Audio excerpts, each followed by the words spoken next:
Remember, the simple past talks about something that happened before. It happened and it finished. On the other hand, the simple past progressive talks about something that was happening before, but for a period of time. That's the main difference between the simple past and the simple past progressive tenses. Hi, hello, how are you doing? Welcome back to my channel. The topic of my last video was about the present simple versus the simple present progressive tense of the verb. And in today's video is a continuation of related topic, but the past simple versus the simple past progressive tense of the verb. To recapitulate, the present progressive tense is formed by combining the verb to be, the present form of the verb to be, or helping verbs is, am, and are, and the present participle form of the verb with the suffix ing, or in short, I call it the ing tense of the verb because the main verb is formed by adding the ing. Like for example, watch, watching, is watching, or are watching. For more detailed discussion, you can go back to my previous video for the topic. It has been discussed in the previous video that a progressive tense is a continuous action. Say for example, in the simple present progressive tense, the action is still ongoing at the present, or at the moment the doer of the action is speaking. It means that the action is not over yet, it's still developing at the present. And in the simple present progressive tense, it is formed by the combination of the verb be, the present form of the verb be, or helping verbs is, are, and am, and the ing form of the main verb. Like for example, is watching TV, am buying chocolates, are playing in the ground. So these are examples of present progressive tense. And now let's shift our attention to simple past progressive tense. What is a simple past progressive tense? The key word here is the word past, and literally we know that past is the opposite of present. Simple past progressive is a continuous action in the past. It means that there was a continuous action happening in the past, so it is opposite to present progressive. Say for instance, I was watching TV, I was eating my breakfast. Easier to learn with examples.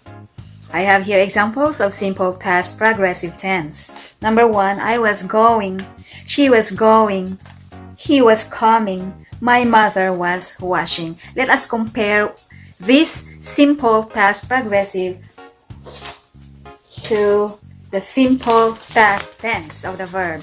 You can see the difference between the two tenses.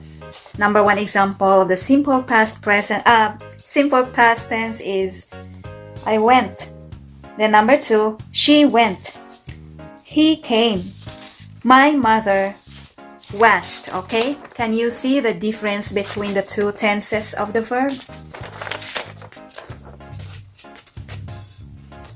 Okay, let us discuss each tense. In the simple past tense of the verb, it means that the action is already completed in the past, and the commonly used adverb of time when talking about past is like yesterday, the other day, last year, last week. So those are examples of adverb of time in the past. So it means that the action is already done and completed in the past. So it's not continuing or developing at a certain time in the past. Unlike the simple past progressive tense, the action is still ongoing in the past and it's not over yet in the past. So the action is ongoing, it's progressing or developing in a certain time in the past.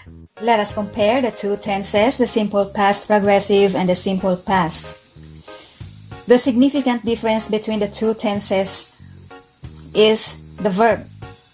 In the progressive tense, the verb is formed by adding the suffix ing to the main verb, and the main verb should be in the present participle. While in the past tense, simple past rather, the verb is always in the past tense because the action is already finished in the past and is not continuing. While in here, the progressive tense, it is a continuous action, or the action is ongoing, and it is completed by combining the main verb and the past participle of the helping verbs was or were. So you will see the difference here. There is no helping verb here because the verb here is an action verb, so it doesn't have to use helping verb. While in here, since this is progressive, and as a rule of thumb, progressive tense is formed by combining the main verb with the suffix ing and the past tense of the helping verb. So, I was going, I went. It's not right to say I wenting. That sounds funny. She was going, she went. He was coming, he came. My mother was washing, my mother washed. Okay, let's compare the past progressive and the present progressive.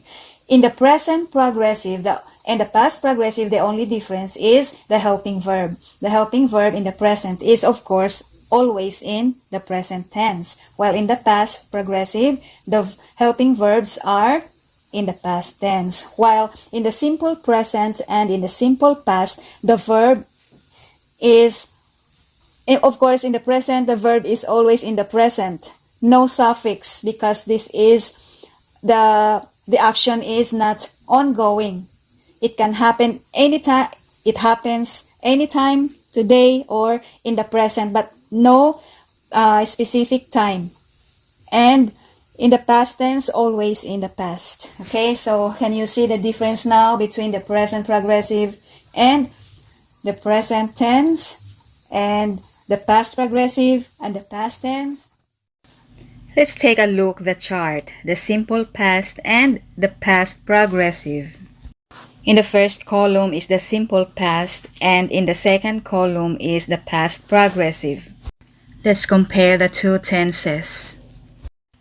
Simple past talks about finished or completed action, while past progressive conveys an ongoing action in the past. Ongoing action. Let us learn the difference between the two tenses by studying the two examples.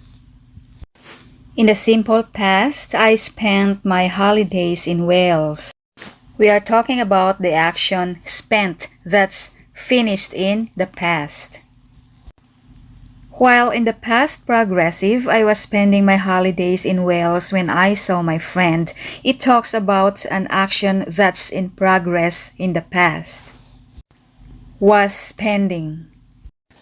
Was spending my holidays in Wales is an ongoing action when I saw my friend. So there was already an action in progress when I saw my friend.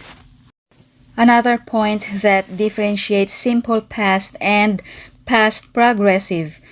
Simple past describes actions that take place one after another. One after another.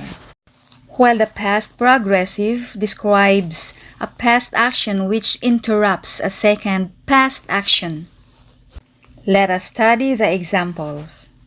Simple past. Every morning I got up early, prepared my bike, visited the villages, and talked to people.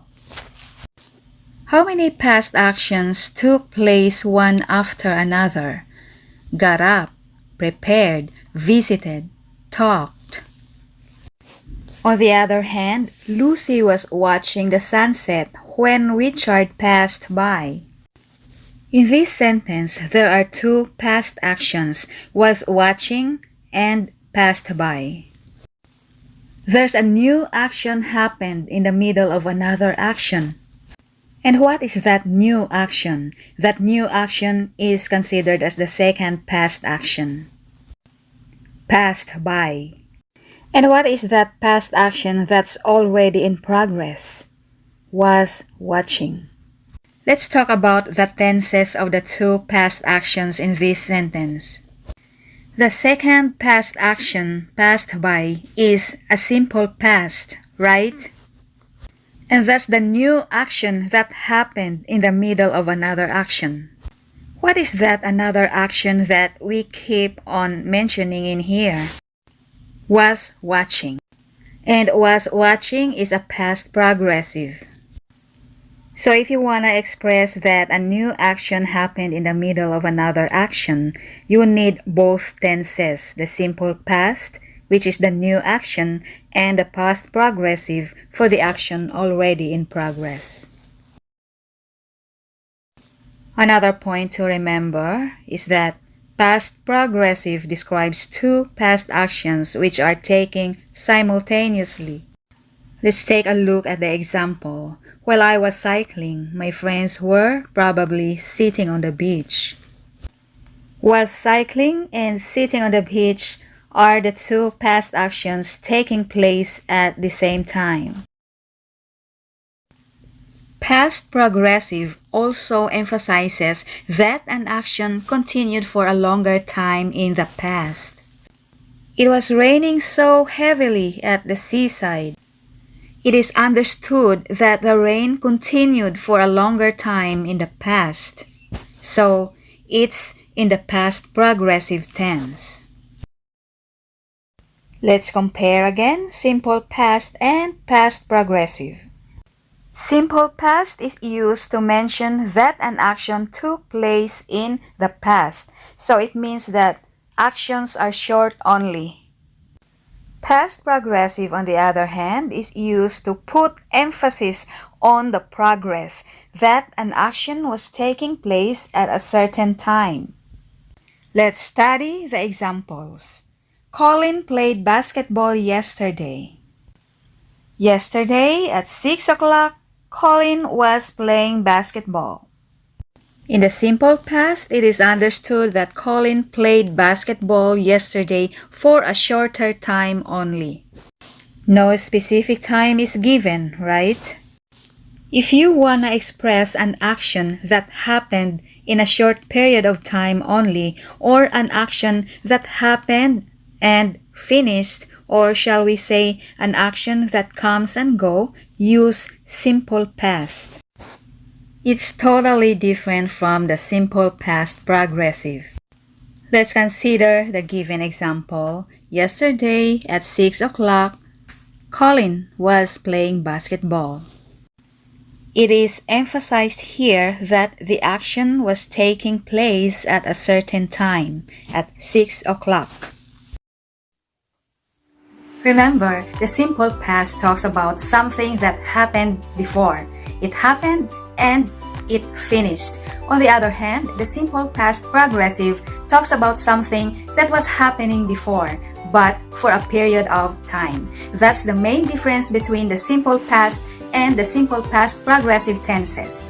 This is Mentor Lourdes saying, thank you so much guys for watching. I love you.